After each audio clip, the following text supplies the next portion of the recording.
خطتنا بالصلاه على حبيب محمد. انا خطبتها وجبت لها الشبكه اللي هي عايزاها، قالوا تتكتب في القايمه، قلت مش مشكله، ما الناس كلها بتكتب.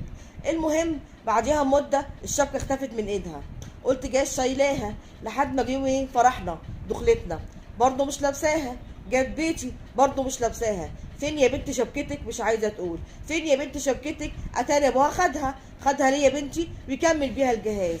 هو من حقه ياخدها؟ دي موجوده في القايمه وانتوا قلتوا تتكتب وانا وافقت، مش مشكله، انا عايز شبكتي. قالت له خلاص كلم ابويا. كلمت ابوها، قعد يزعق واتنرفز، قفل السكه في وشي. بكلمها هي قلت ادبها وخدت بعضها ومشت على بيت ابوها.